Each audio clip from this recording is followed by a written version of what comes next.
Мінекей мен сіздерге английский воротник деп айтады, қазақша костюм жаға дейміз. Сол костюм жағаны мен сіздерге үйретемін. Ол үшін біз осындай лекал дайындап алуымыз керек. Бұл лекалды онлайн сабақта үйретіп жүрмін. Үйренгілеріңіз келсе, сол онлайн сабақ арқылы инстаграмға тіркеліңіздер, WhatsAppқа жазыңыздар, үйренгім келеді деп. Сол жерде мен сіздерді осы түп нұсқаны қалай пішуін көрсетемін. Түп нұсқаны салып алдық біз. Міне түп нұсқамыз мына жерден былай қарай. Енді бер шетке 6 қостық. 6-ны ұзындау қылып қосамыз да, бұны дәл ортасын талиядан былай қарай сызып тастаймыз.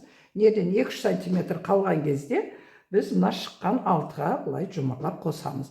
Бұл костюмнің алдыңғы жағасы шықты. Міне қарап тұрсаңыз осылай. Енді біз осы костюміміздің жоғары жақтағы жағасын қалай шығаруын көрсетемін сіздерге.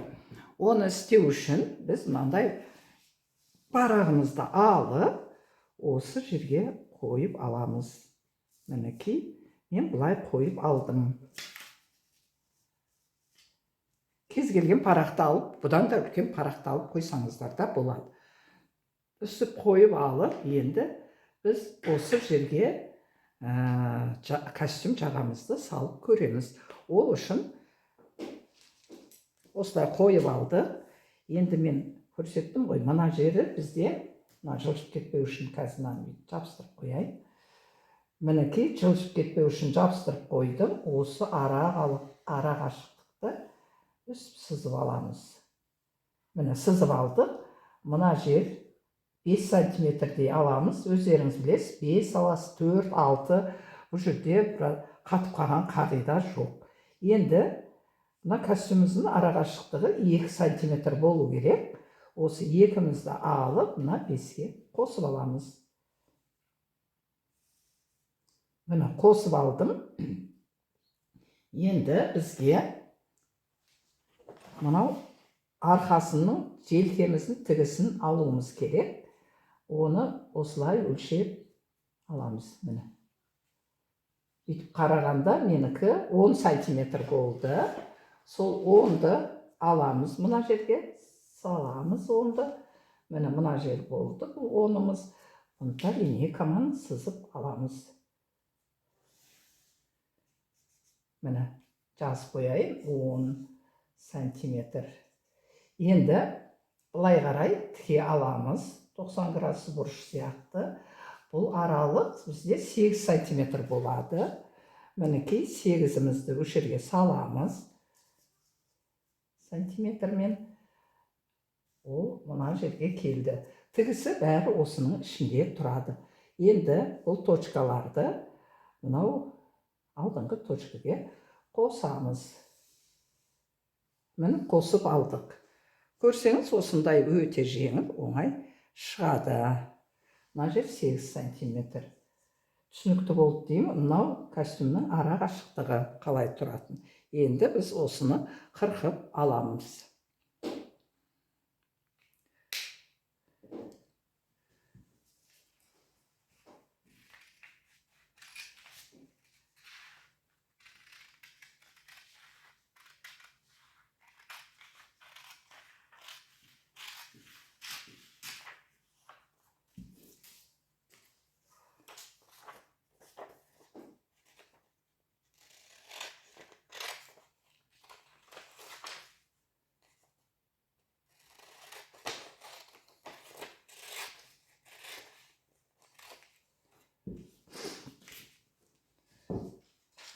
Міне көрсеңіз, осындай әдемі костюм жаға шықты.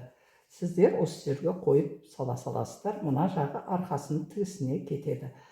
Тағы бір айтайын дегенім, кей кездерде біз мынандай қылып сала беретін боламыз. Оны көрсетемін. Мына жерден сіз бүйтіп 2 рет кесіп,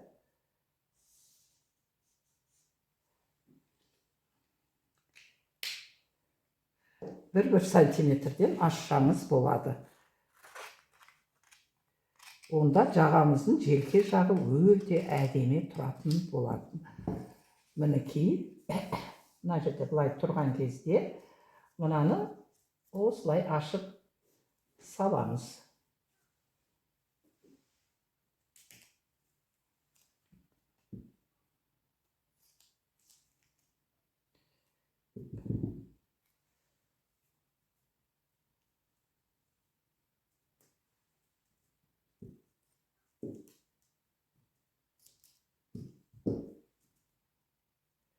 Мына строительный скотч қолдансаңыздар өте жақсы. Мінекей арасын ашып алдым. Бұлай ашып алдым. Бұл жағаның арт жағы әдемі қайтарылу үшін ыңғайлы не болып тұрады. Міне, сіздер де осындай строительный скотч қолданып сызсаңыздар болады. Енді қазір воротникті қалай тұратынын көрсетейін. Мына жерде менікі 5 сантиметрім. Осыны бұлай қоямыз. Мына қайтарылып тұрады. Қазір мен қағаз болғаннан кейін онша тұр, біз көрсетемін.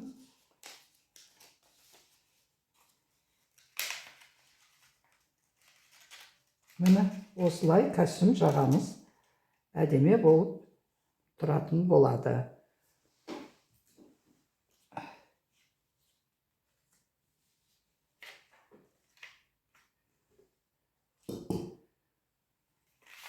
Міне қыздар, көрінісі осылай керемет костюм жаға шықты.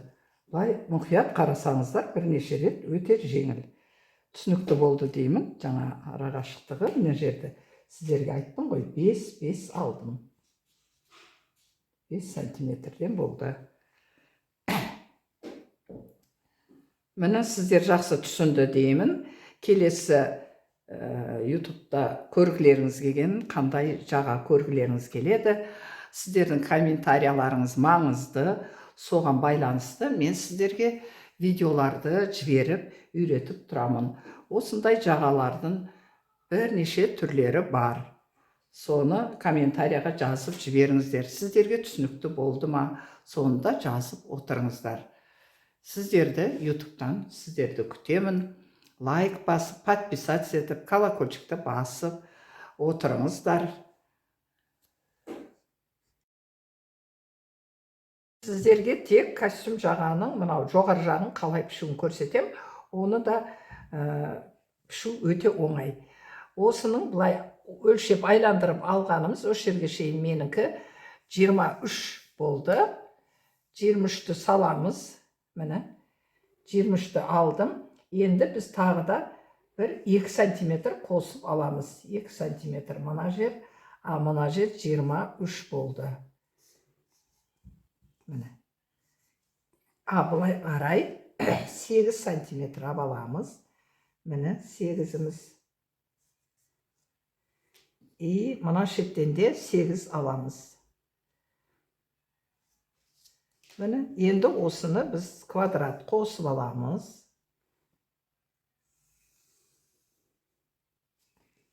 Қостым, мына жер бізде 8 сантиметр.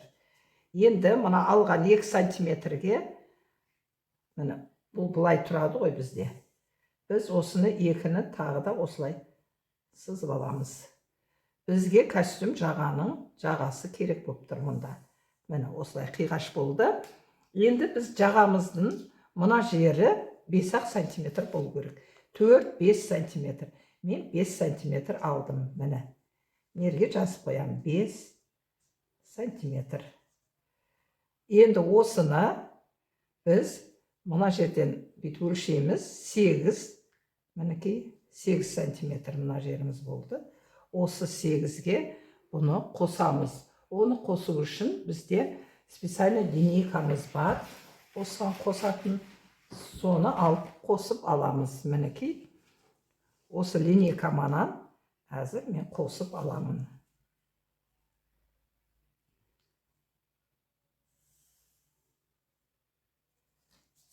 Міне, осылай біздің жағамыз шықты. Түсінікті болды деймін. Мына жер 8, мына жер менен мына жеріміз біздің 5 болды.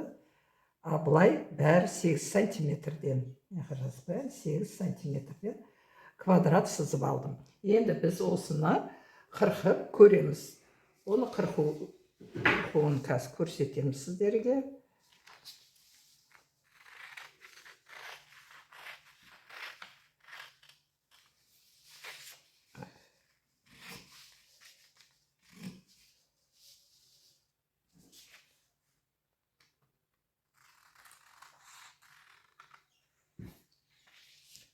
Міне көрсеңіз, осындай жаға шықты. Кей кезде біздің жағаның мына арқасын сәл жұмырлауға да болады. Ол үшін осы жерден 1 сантиметрдей біз сызып, кесіп ашсақ та болады. Онда жағамыз өте әдемі тұратын болады. Міне кесіп аламыз. Сөйтіп, бұл жерді мынандай 1 сантиметрге былай сәл ашсақ, осындай жаға шығады. Сіздер 2 қабат матаға мынағын бүтін алу керексіздер. Үстіп лекалыңызды сызып алуыңызға болады. Міне жерді 1 немесе 0,7 миллиметрдей алсаңыз өте әдемі тұратын болады. Мінекей осылай пішесіздер. Жағаны қазір мен осыны қойып көрсетемін. Қыздар жаңа әдемі лекалсыз пішкен жағамыз осылай пішуге болады. Кез келген костюм жағаны. Енді бүйтіп қойғанда, міне көріңіздер қалай кеп тұр. Мына жер 5 сантиметр. Міне 5-ті 5-ге әкеп қойдық. Міне. Енді мына осылай келеді да, міне осылай тұра береді жағамыз. Көрдіңіздер, үстіп костюм жағаны жеке өзінде пішіп алуға болады.